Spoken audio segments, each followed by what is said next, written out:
Mais bonsoir, bonsoir à vous. Je suis très très content d'être avec vous. Merci à vous de nous faire l'amitié d'être avec nous ce soir sur Monaco Info. Vive le sport, c'est clairement une référence à cette petite phrase que vous aimiez dire à l'antenne à l'époque où France 2 était Antenne 2. Oui, je l'ai inventé en 1985 exactement, sur les routes du Tour de France.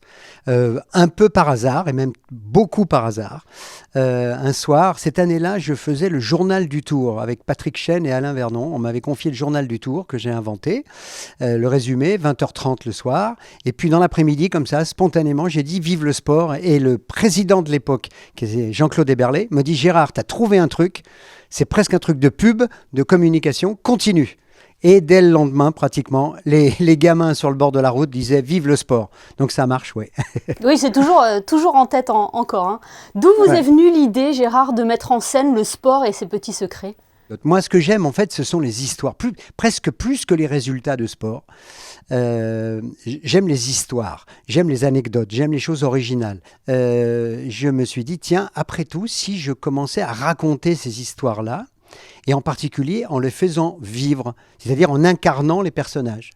Et c'est ce qui a donné mon spectacle. J'ai un producteur qui m'a dit « Mais Gérard, mais tu m'intéresses beaucoup avec tes histoires-là. Tu m'intéresses parce que je lui en ai raconté 2 ou 3. » Il me dit « Ça va fonctionner. Je suis sûr que les gens, y compris ceux qui n'aiment pas le sport, vont s'intéresser à tes histoires. » Et voilà, c'est devenu un spectacle. Et oui, dans ce seul en scène, vous nous apprenez par exemple que cette phrase de Pierre de Coubertin, l'important c'est de participer, eh bien elle n'est pas de lui. C'est pas de lui.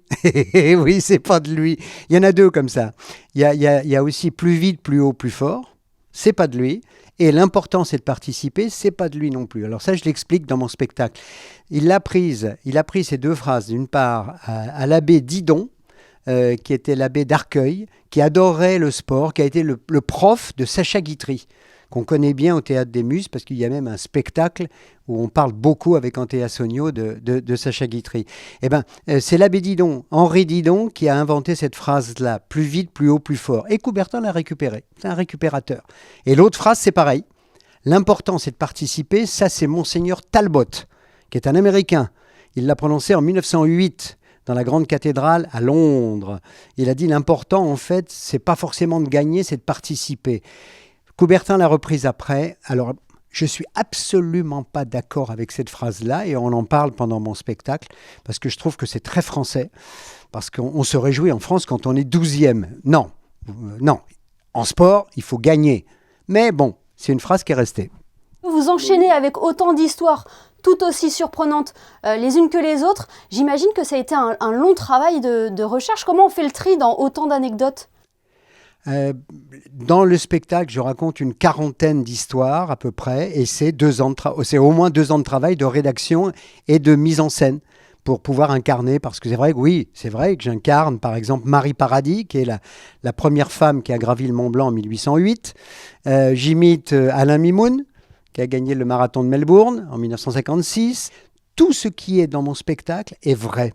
Les gens disent « mais c'est incroyable ». Je croyais connaître cette histoire et finalement, vous m'en avez appris encore plus. Vous avez cette grande chance de vivre de vos 2 passions, le journalisme et les planches. C'est vraiment le choix du roi, là. Confidence pour confidence, je voulais être comédien avant d'être journaliste. J'étais allé au Cours Simon, par exemple, à Paris.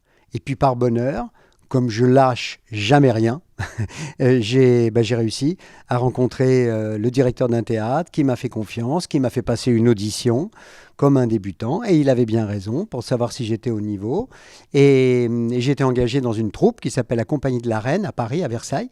Et je joue les classiques depuis maintenant 13 ans. Et en plus, j'ai mon spectacle que j'ai joué à Avignon. Bien, merci beaucoup, Gérard Holtz, d'avoir été avec nous ce soir. Et puis, j'ai envie de terminer par cette phrase, vive le sport.